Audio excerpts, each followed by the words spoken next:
You've seen up to the external acoustic meatus. Okay, another structure posterior superior to the external acoustic meatus. This is a here there is an area. This area is known as suprameatal triangle. Now, how this suprameatal triangle is formed? What is the boundary? So, one above. This is the supramastoid crest.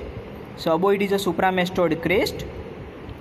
Okay, anteriorly posterior superior margin of external acoustic meatus, and posteriorly a vertical tangent which is drawn along the posterior margin of external acoustic meatus. So between these a triangular area is formed that is known as suprameatal triangle, and deep to this suprameatal triangle it is a mastoid antrum. Okay, once more, what is the boundary of the suprameatal triangle? Above supramastoid crest, we can see this elevation over here, right? This is the supramastoid crest. Anteriorly posterior superior margin of external acoustic meatus, and posteriorly vertical tangent which is drawn along the posterior margin of external acoustic meatus. So this triangular area is formed. It is known as suprameatal triangle or Mac-Evans triangle, and deep to it is a mastoid antrum. Okay, another important structure is this is a projection. Yeah, if you see from here, like it is a projection, you can see which projection is this. It is known as a mastoid process. It is formed by the mastoid part of the temporal bone, right? This is the mastoid process. Okay, now this mastoid process, it is developed about after the 2 years of the age, because once the baby start the holding the head, then this mastoid process is developed because of the pull of sternocleidomastoid muscle. Okay, now this mastoid process here, if we see the above it, this is the parietal bone and this is the occipital bone. So between the mastoid bone, mastoid part of the temporal, and the parietal, this is the parieto-mastoid suture. This is occipito-mastoid between the occipital bone and the mastoid part of the temporal, right?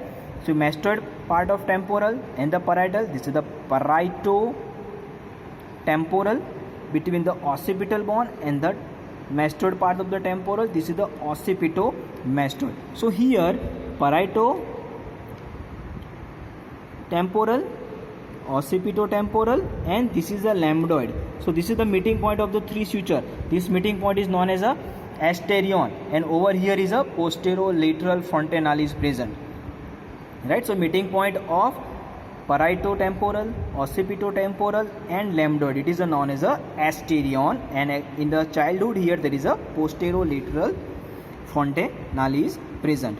Which structure is attached to the mastoid process? So on a posterior part, the mastoid process gives the insertion to the sternocleidomastoids, planius capitis, right, and the longissimus capitis, and also on the deep to it here there is a notch. In from this notch there is a posterior belly of the digastric muscle is arise.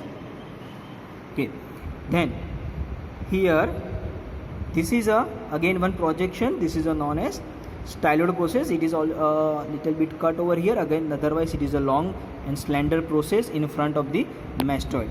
But when actually we see the Norma Lateralis with a mandible, this styloid process is not seen. Detail we will see in the lectures. Okay, then okay, so this is the important part which we can see over here. Now on the Norma Lateralis we have the three fossa, that is a temporal fossa, then infratemporal fossa and pterygopalatine fossa. Now if you put us, how first we see the boundary of the temporal fossa. Let me close it.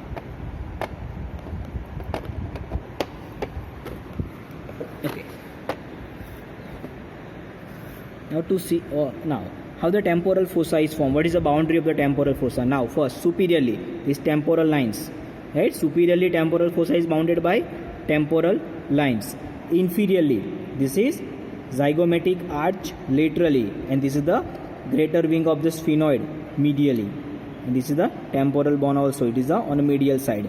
Okay, anteriorly posterior surface of the zygomatic bone, this is the posterior surface of zygomatic bone. So this is the boundary, and inferiorly it is open. It is through this gap between the zygomatic arch and lateral side of the skull, it is communicated with the infratemporal fossa, right? So it is a superiorly temporal line, anteriorly posterior surface of the zygomatic bone, and also some part take from the frontal bone also, right? Mainly it is a posterior surface of zygomatic bone which from the anterior wall, and some part also from the frontal, and inferiorly laterally zygomatic arch and medially sphenoid, greater wing of the sphenoid mainly, and some from the temporal bone also.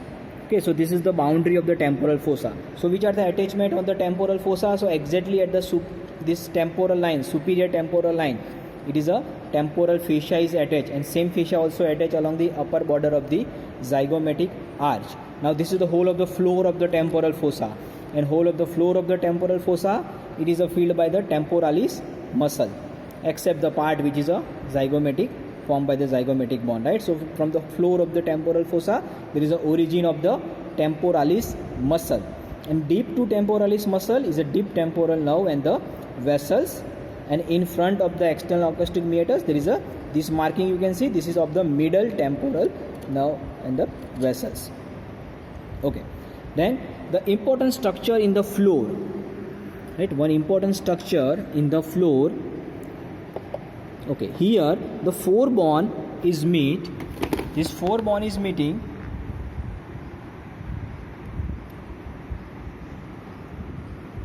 Yes.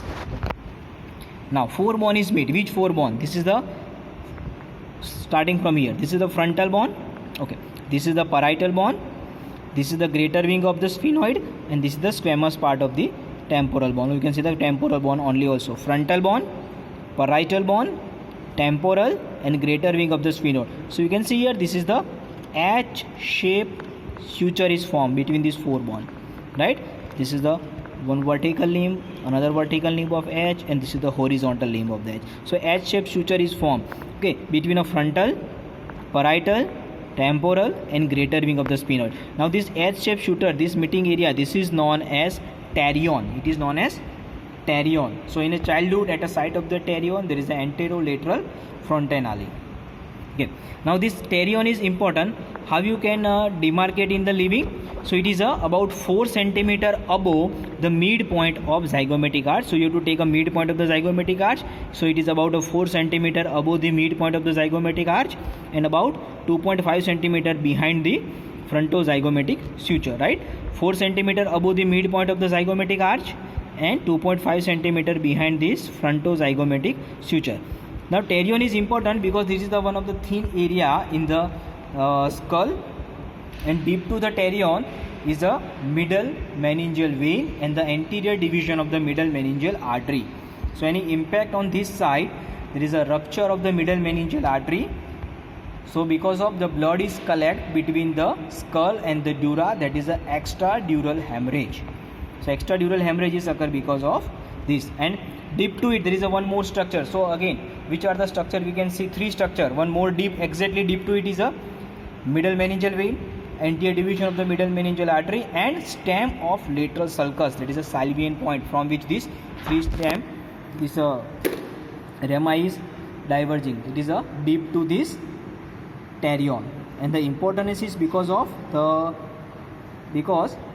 when there is a accident is occur or any impact on the skull on the lateral side of this, so there is a anterior division of the middle meningeal artery rupture, which lead to a extradural hemorrhage.